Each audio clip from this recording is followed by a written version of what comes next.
រាល់ឆ្នាំឲ្យតែខែ11ដូចជាពាក់កណ្ដាលខែ1ហ្នឹងឯងគឺតកែខ្ញុំគាត់តែងតែធ្វើគីមឈីឲ្យតែពេលគាត់ធ្វើគីមឈីម្ដងហ្នឹងដឹងតែចែកកូនចៅគាត់ធ្វើគីមឈីគ្រប់ប្រភេទមានគីមឈីចថា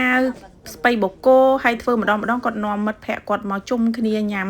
ជាមួយនឹងសាច់ជ្រូកស្ងោរហ្នឹងគឺជារៀងរាល់ឆ្នាំហ្មងឲ្យតែពេលដល់ខែធ្វើគីមឈីម្ដងបាយពេលថ្ងៃត្រង់ហ្នឹងគឺញ៉ាំជាមួយនឹងគីមឈីសាច់ជ្រូកស្ងោរដែលតកែគាត់យកឲ្យម្នាក់មួយចានជាមួយសាច់ជ្រូកមួយចានហ្នឹងឲ្យតែរៀងរាល់ឆ្នាំហ្នឹងពេលគាត់ធ្វើម្ដងគាត់ចែកកូនចៅញ៉ាំរសជាតិគីមឈីពេលយើងធ្វើដបងអញ្ចឹងវាអត់តន់ជូរទេហើយបើនិយាយពីរសជាតិរៀងប្រៃតិចដែរតែពួកខ្ញុំពេលយកមកដល់កាត់រៀងចំណិតកង់លីស្ករបន្តិចប៉ុន្តែអត់ដាក់ច្រើនហ្មងទេព្រោះដោយសារតែយើងយកមកថ្មីអញ្ចឹងវាអត់ជូរតែបើយើងទុករៀងយូរតិចជូរល្មមអីចឹងញ៉ាំឆ្ងាញ់ជាមួយនឹងសាច់ចឹងទៅតែពេល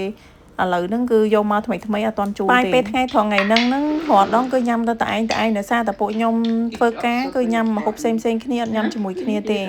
ដល់ពេលអ្នកណាគាត់ចង់ញ៉ាំអីធ្វើនឹងញ៉ាំទៅតែថ្ងៃហ្នឹងមកញ៉ាំបាយជាមួយនឹងជនជាតិនេប៉ាល់ធ្វើការជាមួយតែគ្នាតែពីរនាក់ពួកខ្ញុំរស់នៅហ្នឹងគឺនៅគ្នា3នាក់តែប្អូនស្រីគាត់នៅជាមួយនឹងគាត់ទៅលេងស្រុកកណាតនៅខ្មែរដល់ពេលអញ្ចឹងអត់តន់ត្រឡប់មកវិញពួកខ្ញុំ